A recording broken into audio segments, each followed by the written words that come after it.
July 28th, 1402. The plains of Ankara, the Ottoman Sultan Bayezid I, the man they called the Thunderbolt, is sitting in a cage. Not a metaphorical cage, a literal iron cage, carried through the dust behind the victor's horse. For context, this is the man who made European kings tremble. The man who crushed a crusader army at Nicopolis in 1396 so completely that the flower of European chivalry was either killed or ransomed. The man who had Constantinople, the greatest city in the world, under siege for years. And now he is in a cage, the Ottoman army shattered, the empire fracturing by the hour. 4 of Bayezid's sons will spend the next 11 years tearing each other apart for what's left of the throne. The man who did this? Timur, Tamerlane, the sword of Islam. The one commander in history who never, not once, lost a battle. Constantinople will survive another 51 years because of this moment. The entire trajectory of Europe, the Middle East, and the Islamic world rewritten in a single afternoon. But today we're asking something different. What if this day never happened? What if these two titans never met on that battlefield? Let's step into the alternative. 1402. No battle, no cage, no fetret d'Evry. Timur turns east, Bayezid turns west. 2 empires, 2 directions, an unspoken agreement. What happens next? Constantinople falls in 1402. Bayezid already had the city under siege for years.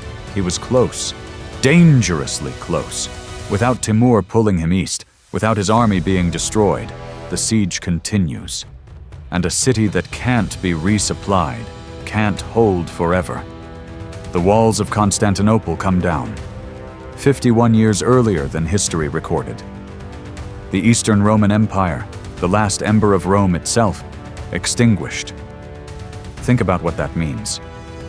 The scholars, the artists, the philosophers who fled Constantinople in 1453 and carried Greek and Roman knowledge into Italy, sparking the Renaissance, in this timeline, they flee earlier. Or they don't flee at all. The Renaissance may never happen, or it transforms into something unrecognizable. Without the fetret d'Evry, the Ottoman interregnum, the empire doesn't fracture. No 11 years of civil war, no weakening of central authority. The Ottomans consolidate power a full generation earlier. The Balkans fall faster. Hungary, Poland, Austria. The Ottoman frontier pushes deep into Central Europe, not in the 1520s, but potentially by the 1430s. Vienna, under Ottoman pressure a century before it actually happened. And Timur? He turns his full attention east.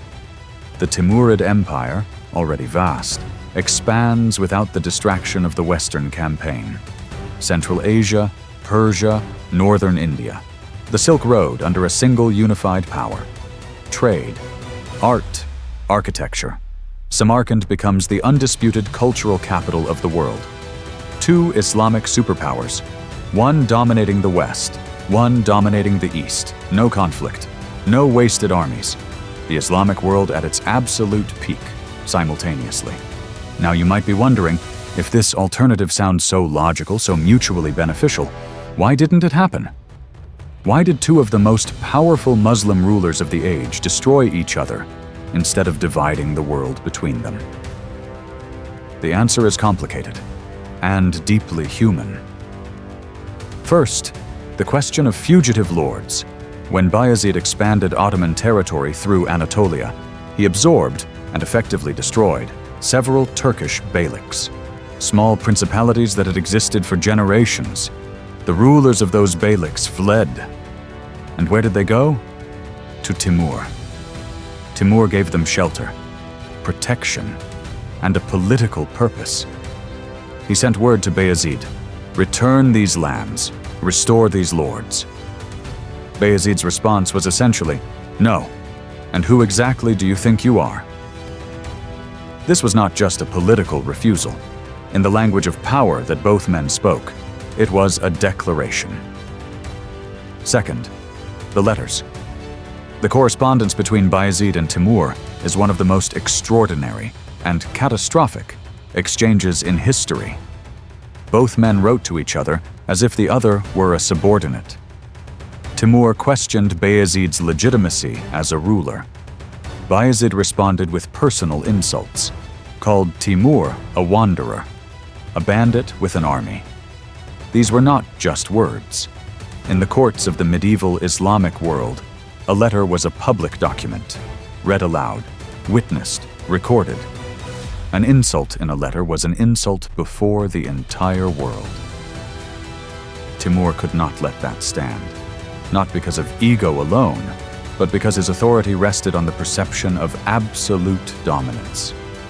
If he accepted Bayezid's insults in silence, every subordinate ruler watching would see weakness. Third, and this is the deepest layer, both men believed they were the rightful heir to something enormous. Timur traced his legitimacy through Genghis Khan's legacy. He saw himself as the restorer of the great Mongol world order, purified through Islam.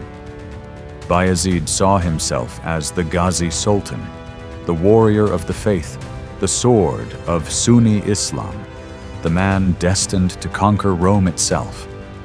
There was simply no version of the world where both of these identities could coexist peacefully. One world, two men who each believed it belonged to them. Could they have reached a diplomatic solution? Technically, yes. The fugitive lords issue was solvable. Territory could have been negotiated. But diplomacy requires one thing above all else: the willingness to be seen as an equal by the other side. Neither Bayezid nor Timur was capable of that. Not because they were irrational, because their entire power structure depended on never appearing so. So the battle became inevitable. Timur moved into Anatolia methodically. He didn't rush toward Bayezid. He dismantled the Ottoman position piece by piece first. Sivas, taken. Then a devastating move. Timur swept south and sacked Smyrna, a city the Crusaders had held for decades. He took in weeks what the West couldn't take in years. A message to everyone watching: I am here, and I am patient. Bayezid had a choice: abandon the siege of Constantinople and face Timur, or hold position. He chose to fight, and marched his army to Ankara. The two forces met on July 28, 1402.